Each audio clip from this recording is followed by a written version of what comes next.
दिव्या को देखने लड़के वाले आए हैं, लेकिन उनकी बातों से लग रहा है कि वो लंबी लंबी फेंक रहे हैं। हमारे यहाँ 5 कार हैं, 7 बाइक्स हैं, फिर भी हम बस से आए हैं। वो क्या है ना कि हमें दिखावे का बिल्कुल शौक नहीं है। बड़ा नेक ख्याल है बेटा। लेकिन खुद की गाड़ी में बैठना दिखावा थोड़ी ना होता है। अरे हम दिल्ली से आए हैं, वहाँ पोल्यूशन बहुत है ना, तो हम गाड़ी में नहीं निकलते हैं। हाँ, ये उससे भी बड़ा नेक ख्याल है बेटा। लेकिन अगर आपको पोल्यूशन की इतनी चिंता है तो घर में 5 कार और 7 बाइक क्यों रखी है? अरे इतने पैसे हैं, फुर्सत में क्या करेंगे, कुछ ना कुछ खरीद लेते हैं। अभी पिछले ही हफ्ते एक हेलीकॉप्टर खरीदने का सोच रहा था। तो क्यों नहीं खरीदा? अरे उसके पंखे हवा ज्यादा देते हैं, हमारी माँ को ठंड बहुत लगती है ना, अब बुजुर्गों का ध्यान रखना पड़ता है ना। अरे वाह वाह, ये तो बहुत बड़ा, ऊंचा और नेक ख्याल है। हम कैसे मान ले कि ये लोग झूठ नहीं बोल रहे हैं? अरे हमारा परिवार झूठ नहीं बोलता। दिल्ली शहर में किसी से भी पूछ लीजिएगा, हमारे बेटे का बड़े लोगों में उठना बैठना है। हाँ। अरे छोटो चुप रह, इतने बड़े लोग हैं, झूठ क्यों बोलेंगे? हमारी फैक्ट्री है, और ऐसी फैक्ट्री कि यहाँ ग्राहक आया, इधर सामान बनाया जल्दी जल्दी, और हम हर काम ना जल्दी करते हैं। हाँ वही तो, तब जल्दी जल्दी अपनी बेटी का हाथ हमारे बेटे के हाथ में दे दीजिए।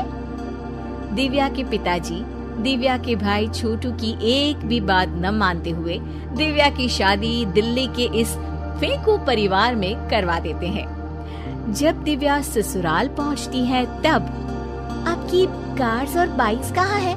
मुझे बाहर जाना था किसी काम से। कार और बाइक्स? कौन सी कार और बाइक्स? अरे जब आप मुझे देखने आए थे तो कहा था ना कि आपके यहाँ 5 कार्स हैं और 7 बाइक्स हैं। हाँ हाँ उस दिन थी, आज नहीं है। है? आज कहाँ गई? अरे जिनकी थी वो ले गए। मतलब वो आपकी नहीं थी? आपने तो कहा था हमारे घर पर है। हाँ घर पर थी, बाबूजी का एक पार्ट टाइम काम है कार और बाइक धोने का।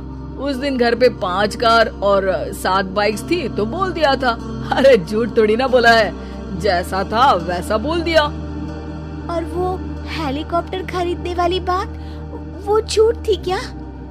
अरे बिल्कुल नहीं, शहर में एक नई कंपनी आई है पंखे की, जिसके पंखे बड़े हैं। कंपनी का नाम हेलीकॉप्टर रखा है। जब लेने गए तो हवा बहुत तेज फेंक रहा था, तो माँ ने बोला ठंडी लगेगी बेटा।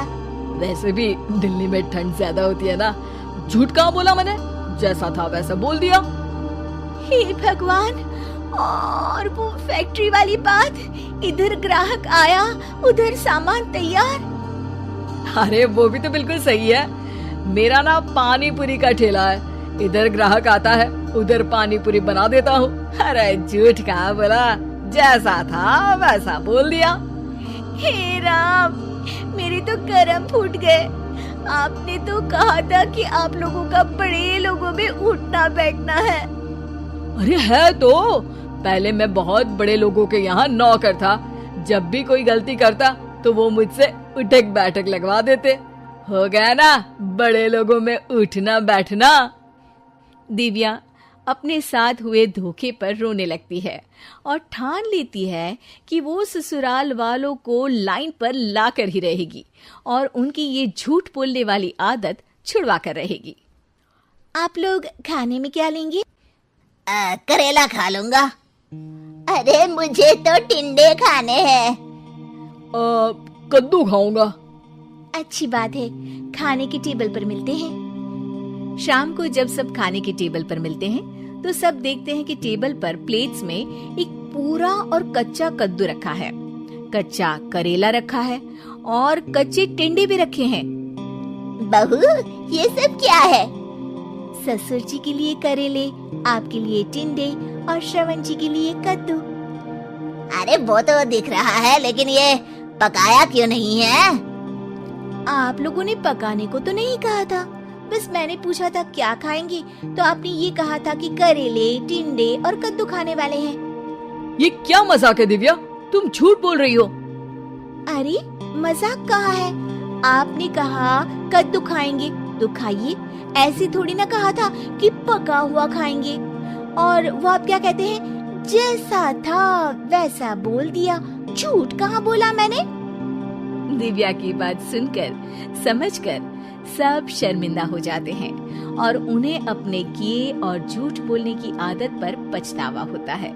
दिव्या समझदारी दिखाते हुए उन्हें सच के रास्ते पर चलने और किसी से मजाक में भी झूठ ना बोलने की सीख देती है और उनके काम में मदद करके उनके काम को और बड़ा बनाने में मदद करने लग जाती है।